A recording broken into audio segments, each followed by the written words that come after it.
a lot of these journalists don't speak Chinese. I mean, I've seen, people based in China as foreign correspondents for 5, 10 years, and they can barely, if at all, order a coffee in a restaurant in Chinese. They're simply just not qualified. And this is at the bet publications like The Economist, or so-called bet publications, I should say, like The Economist, like the New York Times. And I've seen Pulitzer Prize winning journalists, people who've won Pulitzer Prizes for their stories on China, and they don't speak a word of Chinese. So I think most people are getting a very skewed vision of how China's economy is developing. Definitely tier 1 cities have been impacted by the slowdown far more than 3rd, 4th, 5th tier cities. I can't help but ask this question about Xinjiang, because you've been to Xinjiang yourself and you've really investigated what's happening there from from a traveler's perspective. So what I wanted to ask you was, can you help us understand, what's really going on in Xinjiang? Because this is something that I think Western media kind of covers, but in a very politically charged lens. All I can say, Keith, is you and all of your viewers should go visit Xinjiang. It's one of the most beautiful places in the world. The people are super friendly. So as I said in the beginning, I'm half Chinese, half Jewish. I look like I'm a Uyghur. I look like I'm a local Xinjiang person.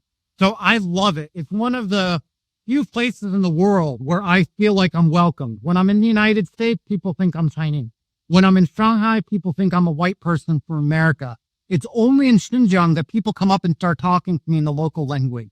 I absolutely love it. Now, I've spent a month, over 3 trips traveling around the country. I went to cotton fields. I went to factories.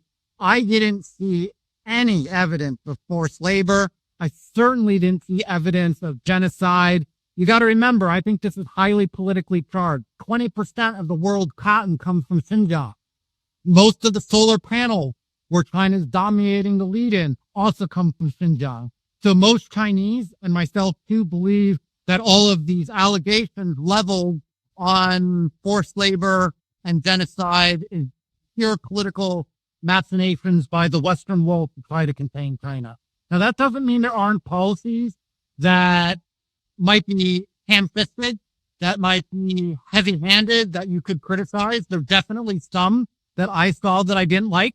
For example, there was an 18-year-old girl who wanted to take my son and me to her home village and show us around. And then afterwards, she's like, you know what? I don't want to do it.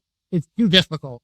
If I take you to the home village, I have to report to the local government authorities that I have a visitor. So any visitors that I have that come to my village, I have to report. Now, to me, that's annoying, right? If we ever go make bread in Singapore and I go visit your house, I don't think you're going to have to report to the local authority that I'm visiting you. I don't think this girl should have to report if I visited her home village.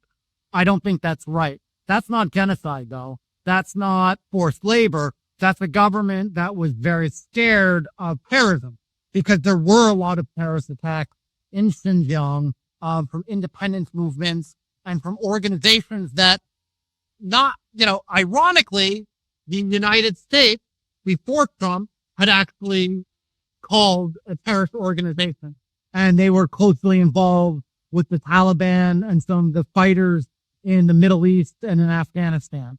So for most Chinese, it doesn't make any sense, some of these allegations.